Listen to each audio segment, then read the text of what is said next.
구약성경 출애굽기 14장 10절에서 14절까지입니다.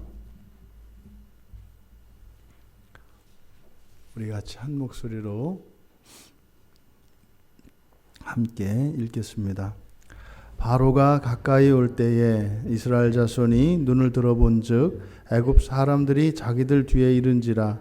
이스라엘 자손이 심히 두려워하여 여호와께 부르짖고 그들이 또 모세에게 이르되 애굽에 매장지가 없어서 당신이 우리를 이끌어내어 이 광야에서 죽게 하느냐?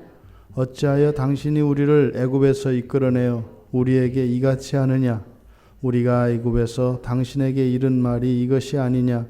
이르기를 우리를 내버려 두라. 우리가 애굽 사람을 섬길 것이라 하지 아니하더냐? 애굽 사람을 섬기는 것이 광야에서 죽는 것보다 낫겠노라. 모세가 백성에게 이르되 너희는 두려워하지 말고 가만히 서서 여호와께서 오늘 너희를 위하여 행하시는 구원을 보라. 너희가 오늘 본 애굽 사람을 영원히 다시 보지 아니하리라. 여호와께서 너희를 위하여 싸우시리니 너희는 가만히 있을지니라. 아멘. 14장 1절에서 여호와께서 모세에게 말씀을 하셨습니다. 그리고 그들로 하여금 돌이켜서 이제 바닷가로 향하게 하셨고 거기에서 장막을 쳐라. 그러면 이제 애굽의 바로가 쫓아올 것이고 그것을 통해서 내가 영광을 나타내겠다. 그래서 애굽 사람들이 내가 여호와인 것을 알게 하겠다. 이미 모세를 통해서 계시하셨습니다. 그리고 그 말에 이제 이스라엘 자손들이 순종을 했던 거죠. 근데 막상 그 일이 일어나고 나니까 전혀 들은 기억도 없고 갑자기 지금 일어난 것처럼 이스라엘 자손들이 반응을 하고 있습니다. 지금 이스라엘 자손들의 이 반응을 통해서 우리가 알 수 있는 것은 우리 눈에 이 세상을 살고 있는 우리들의 눈에 보이는 하나님의 영광이 이러한 모습으로 나타난다는 겁니다. 하나님의 영광이 우리가 딱 보았을 때 이건 하나님의 영광이다 이렇게 보이는 게 아니라고요. 이미 앞에서 모세에게 여호와께서 이제 영광을 받으실 것이라고 여호와의 영광을 나타내실 것이라고 이렇게 말씀을 하셨기 때문에 그러면 그걸 찾아야 되거든요. 뭘까? 하나님의 영광이 어떻게 나타나는 걸까? 이렇게 봐야 맞죠.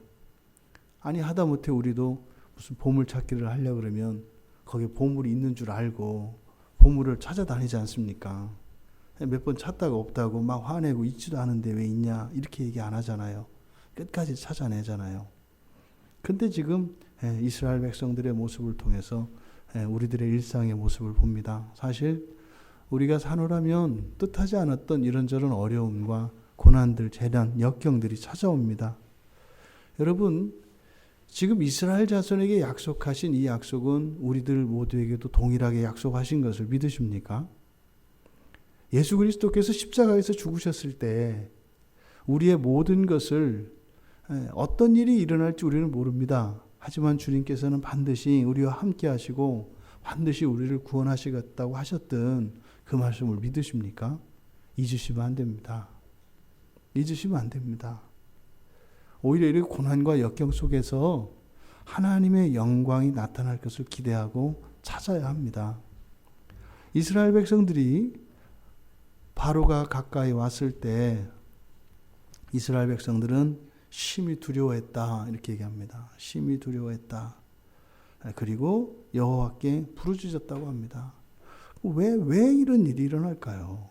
이미 모세를 통해서 영광을 받으시기 위해서 바로로 하여금 뒤쫓아오게 할 것이라고 말씀하셨고 그대로 되어진 것을 보면 여호와 영광이 나타나겠다 이렇게 생각을 하지 않고 왜 바로를 보고 이렇게 두려워하는 것일까요? 여기서 두려워한다, 야레는 경외하다라고도 번역되어 있는 단어입니다. 두려워해야 할 대상은 여호와 하나님이시죠. 뒤에서 쫓아오는 바로가 아니라 영광을 받으시겠다고 하신 그 여호와 하나님이 두려워해야 할 분이죠. 이들이 아직도 두려워해야 할 대상이 누군지 모르고 있습니다. 이 세상에서 하나님의 백성들이 두려워할 사람은 오직 한 분밖에 없습니다. 하나님 한 분이에요. 그런데 이들은 경외해야 할 하나님 앞에 마땅히 돌려드려야 할 영광을 돌려드리는 것이 아니라 오히려 이제 영광 받으실, 그래서 그 하나님을 두려워하게 하시려고 하는 그 바로와 애굽 군사들을 두려워하고 있습니다. 그렇게 두려움이 그저 내면에 있는 두려움으로만 끝나는 게 아니라 그들은 심히 두려워서 부르짖었다 이렇게 얘기합니다. 여기서 부르짖음은요 비참한 겁니다. 여기에 사용된 부르짖다라고 하는 차크라고 하는 단어는 뭐 이렇게 간절히 외치는 주여 외치는 그게 아니에요. 이건 뭐냐면 절대절명의 순간에 우리도 모르게 나오는 그런 비명입니다. 그러니까 이 두려움이 얼마나 컸으면은 으악 하고 소리를 질렀다는 거예요. 그러니까 이 부르짖음은 자신들이 얼마나 비참하고 끔찍한 상황에 있는가를 나타내는 그런 비명입니다. 그리고 이어지는 내용을 보면 이제 모세에게 항변하는 내용입니다. 항변하는 내용은 뭐 그거죠. 원망하고 또 우리가 원래 하려고 했던 게 이게 아니라 우리는 원래 애굽에 있으려고 그랬는데 네가 오자고 했지 않냐. 이거 봐라. 결국엔 이렇게 되지 않았느냐. 바로 이럴 걸 우리가 얘기하고 예상하고 가지 말자고 한 거다. 근데 포득포득 여호와께서 보내셨다고 그래서 네가 하도 그렇게 고집을 부리고 그래서 또 기적도 일으키고 그래서 맞을 줄 알고 따라왔다. 그랬더니 네가 틀리고 우리가 맞았지 않냐. 여러분 이렇게 치사한 이런 모습은 버려야 합니다. 이거 되게 치사한 겁니다. 우리가 어떤 의사결정을 할 때 특히 이게 가족이나 교회나 이런 공동체 안에서 가끔 일어나는 일이에요. 어떤 일을 해나감에 있어서 서로 상의하고 토론해서 의견들을 냅니다. 그래서 수렴을 해서 하나를 결정합니다. 결정하면은요, 여러분 평생 잊지 마세요. 결정하면 내 결정이에요. 처음에는 내가 그것과 반대되는 의견을 냈어도 결정이 되면 나는 원래부터 그 의견을 냈던 거라고 생각을 하셔야 된다 이 말이에요. 그러면 어떻게 될까요? 여러분 단언컨대요. 그 가정, 그 공동체는 말입니다. 하나님의 놀라운 능력을 경험하며 살아갈 겁니다. 이게 합심하면 말이에요. 근데 문제는 뭐냐면 속에서 꽂누고 있어요. 이렇게 꽂고 있어요. 그래, 만나 보자. 이게 지금 그런 거죠. 이게 사실은 이 사람들이 조금이라도 의심이 있었으면 따라 나섰을 사람이 아니에요. 이거는 안 믿으려고 아주 용을 써도 안 믿을 수가 없었기 때문에 따라 나온 거거든요. 근데 막상 이 일이 일어나니까 뭐예요? 난 그렇게 믿은 적 없다는 거예요. 안 믿었는데 네가 하도 믿어달라고 해서 믿어준 거다 이 말이에요. 그랬더니 막상 와보니까 네가 이런 식으로 하면 안 되지 이런 거죠. 왜 이러겠습니까? 지금 이들이 말하는 이 항변하는 내용의 골자를 보면 그거예요. 이렇게 불확실한 구원보다는 확실한 노예 생활이 낫다는 거예요. 한마디로 얘기해서. 애굽에서 노예로 뭐 400년도 지냈는데 뭐 앞으로 더 못 지내겠냐. 뭐 볼 걸 못 볼 걸 다 보내고 뭐 다 한다 이제 적응돼서. 이게 사실 우리가 조금만 더 숙이고 이렇게 비위만 잘 맞춰주면 뭐 빵 하나도 얻어먹을 수 있고 사실 우리가 안 해서 그런 거지 뭐 다 안다는 거죠. 그러니까 이들이 철저하게 이 노예 근성이 철저하게 이들에 박혀 있는 것을 볼 수 있습니다. 스스로 그 애굽에서의 노예 삶을 더 원한다는 거예요. 그런데 이렇게 이야기하는 이렇게 항변을 하면서 실제적으로 겉으로 표면적으로 이야기하는 것은 뭡니까? 자신들은 책임이 없고 모세에게 책임이 있다는 거예요. 모든 책임을 지금 모세에게 전가하고 있죠. 그래서 자신들은 분명히 남아있자고 했다는 겁니다. 그때 동의한 것은 동의한 게 아니라는 겁니다. 이제 다 죽게 되었으니까 자신들이 생각이 옳았다고 주장하고 과거에 그 바로의 밑에서 그저 노예로 살아야 되겠다고 했던 자신들의 그 불신앙이죠, 사실은. 그 불신앙이 옳다. 너의 신앙보다 우리의 불신앙이 더 옳다. 이렇게 이야기하고 있는 겁니다. 그러면서 모세는 은근히 이 사건을 통해서 이 이스라엘 백성들을 데리고 나올 때 얼마나 애를 먹었는지 여기서 살짝 얘기해요. 앞에서는 그 바로와의 그 관계 속에서 그 바로의 변덕만 계속 나왔단 말이죠. 그런 그 이적들 사이사이에 막간에 그 이스라엘 자손들의 반응은 침묵했어요. 근데 여기서 살짝 내비칩니다. 그 봐라, 우리가 거기 있자고 하지 않았느냐? 이런 일들이 많았던 거예요. 그러니까 모세도 은근히 여기서 이제 자기가 겪었던 어려움을 얘기하는 거예요. 내가 얼마나 어려웠는지 아냐. 그러면서 이제 그 얘기를 안 한 것처럼 했는데 이제 여기서 이제 다 얘기를 하는 거죠. 그 한 번 그 바로 마음이 바뀔 때마다 이랬던 거예요. 봐라, 안 된다고 했잖냐.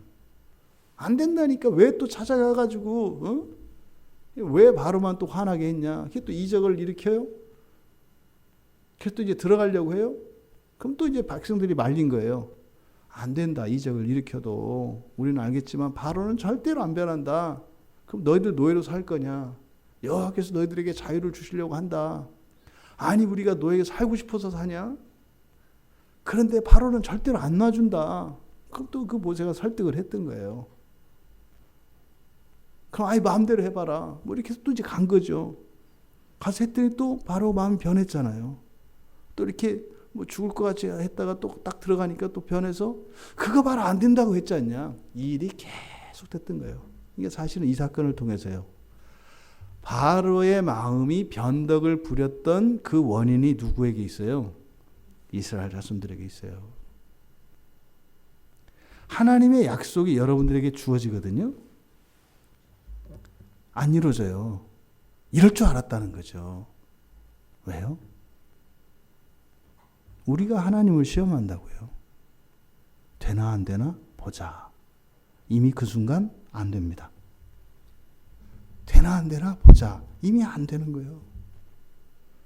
하나님이 약속을 주셨고 그 믿음을 주셨으면 안 돼도 되는 거죠. 마음을 바꾸면 안 되죠. 이 일이 계속 일어났었던 거예요.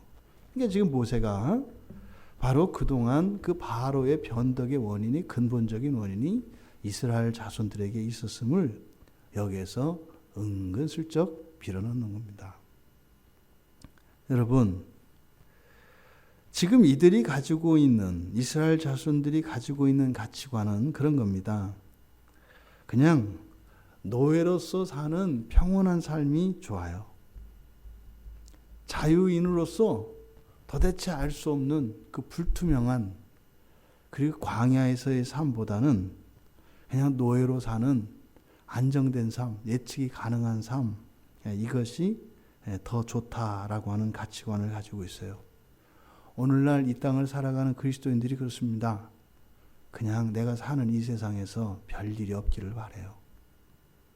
우리 욕심이 없어서 천국 그렇게 바라지 않아요. 우리 같은 죄인이 뭐 거기까지 바라겠어요, 그죠? 그냥 사는 동안 큰 어려움 없이 그리고 엄청난 욕심 있는 것도 아니에요. 그냥 만수무강하고 그냥 뭐 이렇게 빚지지 않고 손 내밀지 않고 말이죠. 그렇게 살면 돼요. 천국까지 안 가도. 이게 노예근성이에요. 이게 노예근성이에요. 여러분, 굶어 죽어도 말이죠. 뭐 썩은 고기를 안 먹는다는 사자도 있는데, 그 정말 하나님이 그 천사가 시기할 정도로 만들어 놓은 이 사람인 우리가 그 가운데서도 예수를 믿는 하늘의 유업을 받은 자들이 그렇게 살아서야 되겠습니까? 이 세상에서 좀 어렵고 힘들다고 거기서 그냥 뭐 이것만 문제만 해결되면 나 천국 안 가도 돼요. 이렇게 살아서야 되겠어요?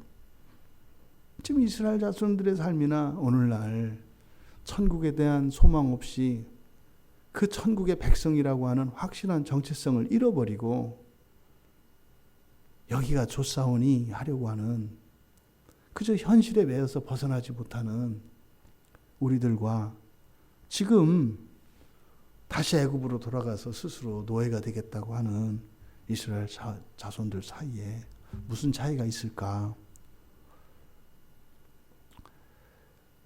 우리가 예수 그리스도께서 십자가에서 내 죄를 대속하시고 죽어주셨어요. 그리스도인으로 사노라니 어려움이 생겨요. 그러는 거죠. 내가 언제 죽어달라고 했냐? 내가 언제 죽어달라고 했냐?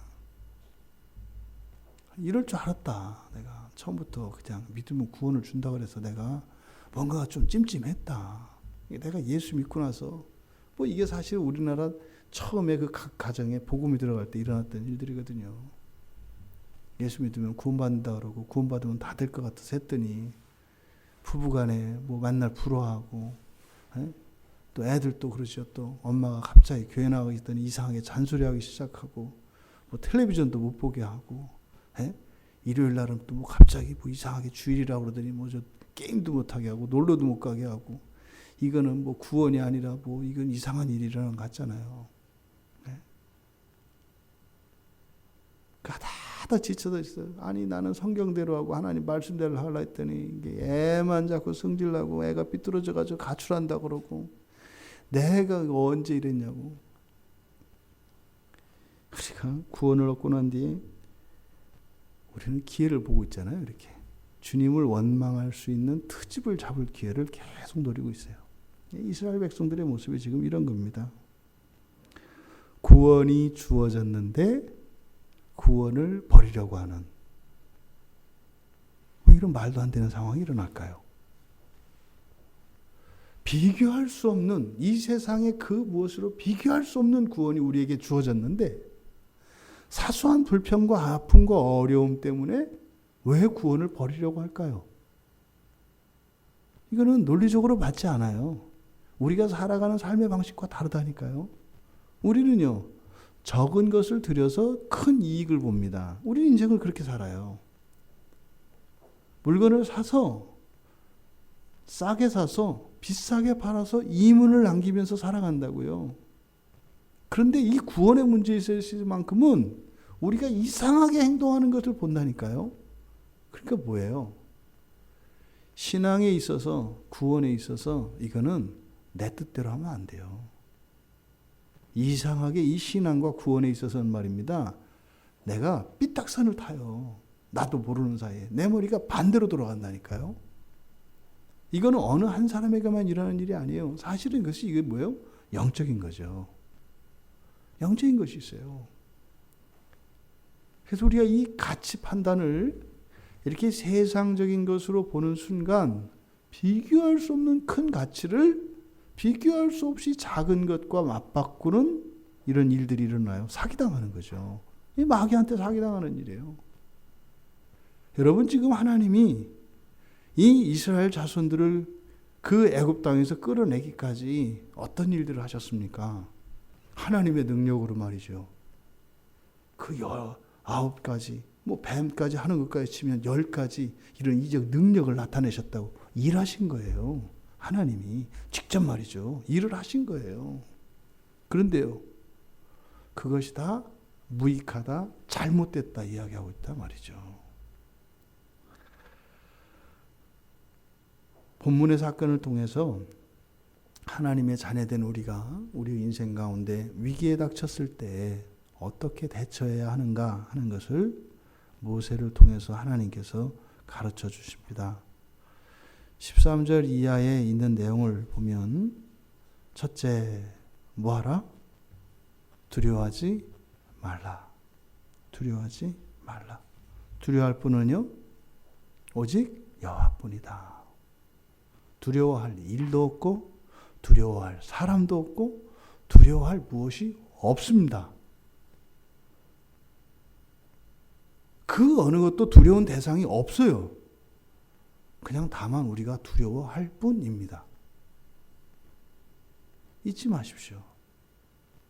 두려워하지 마십시오. 아무것도 말입니다. 죽음조차도, 가난조차도, 외로움, 사람들로부터의 누명, 두려워하지 마십시오. 두려움이 두려운 상황을 만들어냅니다. 두려움이 두려운 상황을 만들어내요. 두려워하지 마십시오. 두 번째로요, 가만히 있어라. 가만히 서서 그랬어요. 가만히 있어라. 위기 상황이 닥쳤을 때는 우리의 능력이 넘어선 경우가 있고 우리의 능력으로 할 수 있는 경우가 있어요. 근데 사실은 위기는 우리들의 능력으로 할 수 없을 때가 능력이죠. 그러니까 할 수 있는 일은 하면 돼요. 그런데 위기라는 것은 우리의 능력의 한계를 넘어서는 상황입니다. 그러면 뭘 할 수가 있어요, 없어요? 없어요. 위기라는 게 원래 할 수 없는 거예요. 그 상황에서는요, 가만히 있어야 돼요. 이게 적극적인 수동입니다. 수동이라는 게 그냥 수동이 아니에요. 이게 뭐예요? 굉장히 능동적인, 적극적인 수동이에요. 무언가를 하는 게 안 하는 거예요. 위기 상황에서는요, 가만히 있어야 합니다. 위기 상황에서 움직이면은요, 사건이 자꾸 악화됩니다. 아무리 좋은 의도를 가지고 좋은 자원과 힘을 사용해서 한다 할지라도 일은 자꾸 꼬이게 돼 있습니다. 그때는 가만히 있어야 합니다. 가만히 있지 못하는 이유가 앞에서 이야기했던 두려움이죠. 내가 어떤 조치를 취하지 않으면 더 커질 것이라고 하는. 그러니까 이걸 해결 못하는 사람이 어떻게 그걸 키울 수가 있겠어요. 그냥 가만히 있어야 돼요. 가만히 있어라. 그리고 나서 여호와의 구원을 보라. 말은 좋잖아요. 두려워하지 마라. 가만히 있어라. 그리고 여호와의 구원을 봐라. 이게 그냥 두려워 않고 가만히 있으면 짱하고 되면 얼마나 좋겠어요.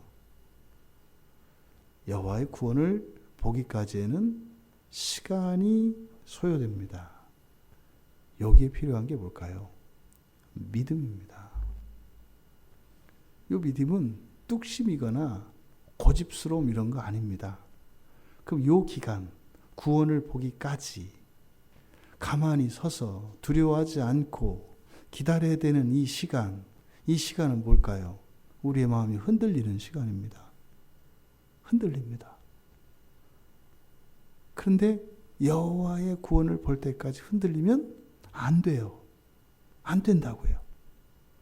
그래서 우리는요, 가만히 서서 여호와의 구원을 보기까지 가만히 있는 것이 아니라 우리의 믿음을 보여야 합니다. 누구에게요? 먼저 나 자신에게요. 나 자신에게 내 믿음을 보여야 합니다. 그것은 기도하는 일입니다. 기도의 자리로 나가면 말입니다. 기도의 내용과 상관없이 내가 내 믿음을 봅니다. 내 속을 들여다보면 믿음이 없어요. 걱정이 여지도 있고 두려움도 있단 말이죠. 근데 교회를 향하고 있어요. 매일같이 그러고 있어요. 그걸 보고 내가 믿긴 믿나 보다. 내가 하는 행위를 보고 나의 믿음을 내가 먼저 본다고요. 그랬을 때 내가 흔들리는 이때 벗어나지 않도록 합니다. 그리고 그 믿음은요, 사실 하나님이 보시죠. 하나님이 보세요. 지금 이스라엘 자손들에게 일어나는 이 일은 이미 앞에서 9가지 이적들이 일어날 때 계속 반복되었던 일이에요. 계속 일어났던 일입니다. 처음 일어난 일이 아니에요. 우리가 우리 일상에서 말이죠. 어려운 일이 생깁니다. 그러면 두려워하지 말아야 되겠다. 두려워하지 말아야 되겠다. 사실 두려워한다는 것은 이 일이 잘못되어서 그로 인한 어떤 피해에 대한 두려움입니다. 이렇게 해서 뭐 어떤 손실을 본다든지 어떤 불편을 당한다든지 미래에 대한 사실은 염려입니다. 그 두려움은 갖지 말라는 거예요. 왜요? 하나님께서 어떤 일을 어떻게 이루실지 모르기 때문이에요. 항상 하나님은 화를 복으로 바꾸실 수 있는 분이라는 것을 잊으면 안 됩니다. 우리가 그리고 우리의 믿음을 우리가 보고 우리에게 보여주고 이런 기도의 실천들을 통해서 그리고 하나님에게 내 마음이 흔들리지만 그래도 하나님을 향하고 있다고 하는 그것, 이것이 우리의 삶 속에 일어난 재난과 이런 시련들을 다시는 일어나지 않아도 될 때 더 이상 그런 일들이 일어나지 않습니다. 그 원인이 우리에게 있다는 것이 아니라 다시 반복되는 이유는 우리에게 있다 이 말이에요. 다시 반복되지 않을 수 있습니다. 이 위기 상황에서 하나님의 영광이 그 위기 상황이 하나님의 영광이 나타날 순간이라고 하는 이 사실을 기억하시기 바랍니다. 그리고 두려워하지 마시기 바랍니다. 늘 말씀드립니다만 하나님은 생각보다 잘 아십니다. 정말로 우리 생각보다 정말 잘 아십니다. 그리고 우리 생각보다 조금 더 능력이 있으십니다. 정말로. 두려워하지 마십시오. 두려운 일임에 틀림없습니다. 그걸 두려운 일 아니야, 두려운 일 아니야 이러지 마세요. 두려운 일인 거 맞습니다. 그런데 내가 예수를 믿기 때문에 두려워하지 않아도 되는 거예요. 일 자체가 아무것도 아닌 게 아니에요. 큰일 맞아요. 걱정할 일 맞아요. 그런데 나의 주 되신 예수가 그것을 능히 이길 수 있는 분이기 때문에 그래서 우리가 백 때문에 두려워하지 않는 거죠. 일이 두렵지 않은 거 아니에요. 그리고요. 기다려야 합니다. 어떻게 해요? 믿음을 잃어버리지 않도록. 이때 마귀들이 막 달라붙어가지고 말이죠. 그 믿음을 뺏어가다. 믿음을 뺏어가려고. 믿음을 뺏어가려면요. 뺏어가면 어떻게 돼요? 일을 하게 만듭니다. 뭔가를 하게 만들어요. 그래서 어떻게 해요? 자충수를 두게 해요. 전혀 다른 문제로 옮겨간다 이 말이에요. 계속. 문제는 하나인데 이게 도미노처럼 치고 넘어가서 나중에는 문제의 시작이 뭔지를 몰라요. 여러분, 위기 상황은 여호와의 영광이 나타날 순간입니다.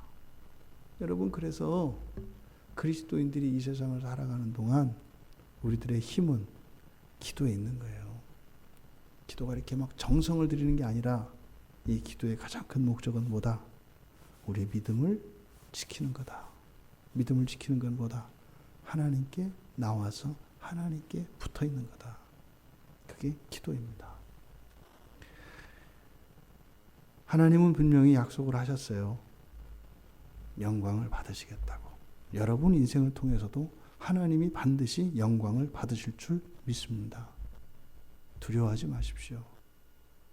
가만히 서서 여러분의 믿음을 여러분에게 보이시고 하나님 앞에 그 믿음을 고정시키십시오. 그리고 믿음으로 승리하시는, 그래서 하나님 영광 받으시기를, 여러분들의 인생 가운데 그 일들이 계속되기를 주님의 이름으로 축원합니다. 살아계신 하나님, 이 땅을 살아가는 신자들의 삶 속에서 일어나는 많은 역경과 시련들, 심지어 재난과 불행까지도 하나님께서 반드시 이 일들을 통하여 영광 받으실 줄 믿습니다. 저희들의 믿음을 확정하게 하시고 언제나 하나님께 더욱 가까이 나아감으로 저희들의 믿음을 하나님께 보이게 하여 주셔서 하나님이 이루실 그 구원의 그 영광이 하루속히 임할 수 있도록 저희들에게 은혜를 내려 주시옵소서. 감사하며 예수님의 이름으로 기도하옵나이다. 아멘.